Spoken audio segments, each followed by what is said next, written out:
When talking about the traditional costumes of various countries in Asia, many people should think of the cheongsam in China, the robes in the Middle East, or the big hat in Korea. And among so many kinds of traditional costumes, there is one kind from advanced developed countries, which is still loved by local residents in 2023. Even voted as the most popular traditional clothing in the world, this is the Japanese kimono, one of the culture's symbols of Japan. Every July and August is summer in Japan. If you are in Japan during this period, you will see people wearing yukatas all over the street, which is the so-called summer kimono. As a cultural symbol that Japan be proud of, the kimono was originally influenced by ancient Chinese hanfu, which is defined as a type of dress from the Han Dynasty. As time went on, the Japanese localized it and gradually evolved into what it is today. What's the charm of the kimono that makes people all over the world yearn for it? While most countries only wear traditional clothing on certain occasions or festivals, Japanese kimono can be seen everywhere. Today we will talk about the magic of kimono. Back in ancient Japan, the clothes people wore at that time were kimono. Therefore, kimono does not have a specific name in Japanese, it is only called as kimono, which means something to wear in the language. As a traditional Japanese costumes, the history of the kimono can be traced back to 300 AD, which is the beginning of the Yamato period. Envoys from the China introduced traditional Chinese clothing to the Japanese court, resulting in Chinese-style clothing, appearance, and culture becoming extremely popular in Japanese society. Chinese-style clothing was quickly adopted by the Japanese imperial family, and there is evidence that the oldest samples of kimono in Japan originally came from the China. Time soon came to the Heian period in Japan, which was AD 800 until 1600s. During the Heian period, due to the abolition of the envoys of the China, the kimono officially entered the development of Japanese localization and began to model the modern kimono. Women in the Heian period gradually reduced the number of layers they could wear in kimono. At that time, most women only wore small sleeves, which were previously considered underwear. But in the later Muromachi period, the small sleeves were transformed into outerwear. When it came to Japan's Warring States period and Azuchi Momoyama period, which was 1467 until 1600s, the decoration of small sleeves was further developed to be bold designs and gorgeous colors. This is also the most outer layer piece of the kimono that we can see now. In the Edo period, 1603 to 1867 CE, both Japan's culture and economy developed significantly. In response to the increasing material wealth of the upper classes, the Tokugawa shogunate issued a number of laws on kimono for the lower classes in the society, prohibiting the use of purple or red colors, gold sewing, and the use of intricately patterns. People resulted with the clothes of both men and women were relatively plain and simple at that time.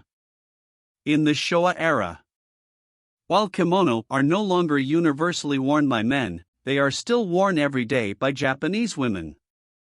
Although clothing trends had emerged during the previous Taisho period, the standard for wearing a kimono was still not formalized at this time, and creases, uneven swings, and curved obi were still considered unacceptable.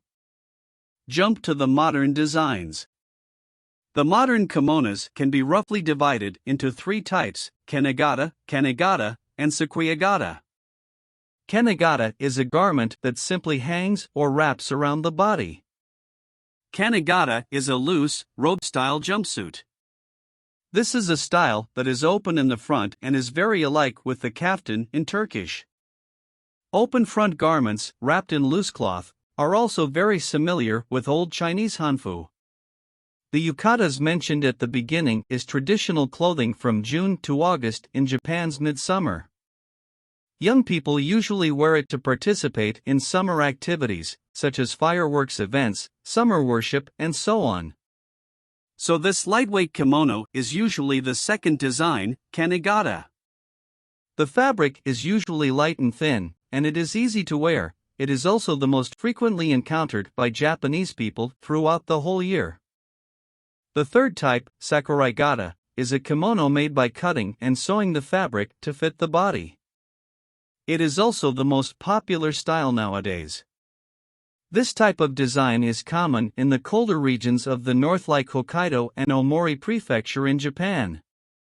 One of the sakurigata is named furisodi, which is traditionally worn by underage girls in Japan and has been passed down from the Edo period to the present.